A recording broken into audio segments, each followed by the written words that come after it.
আসসালামু আলাইকুম গাইস, আজকে আমি খাস পোলা বানাইমু গরু মাংস দিয়ে।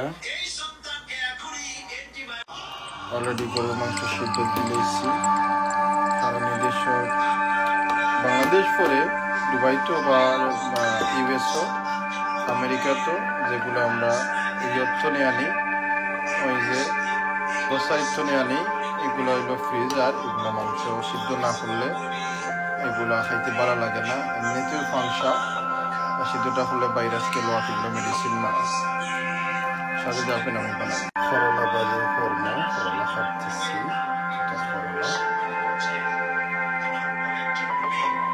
গাইস আমি এখন বয়ে দিছি বলা দিয়েছি পেঁয়াজ কষাইলে, তারপরে মশলাগুলো একটু গুঁড়া ভাত।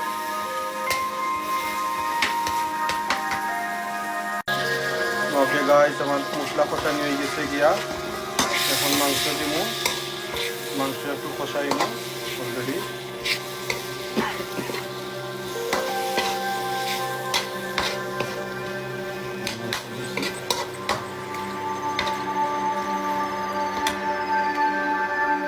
তো গাইস আমার এখন মাংস পাকি গেছে গিয়া, এখন আমি খাসকলা দিয়া, এই যে খাসকলা মাশাআল্লাহ সাথে থাকবা। আর আমি লাস্টে ফিনিশিং করলা গিয়া দিও করবো, আপনারা লাস্টে দেখতে পারবা।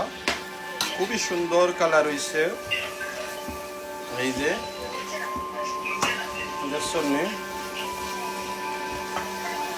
তো গাইস আমার খাসকলা রান্না হয়ে গেছে গরু মাংস দিয়া।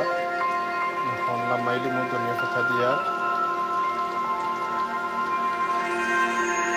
তো কিলা হয়েছে আমার রান্না একটু জানাইবা।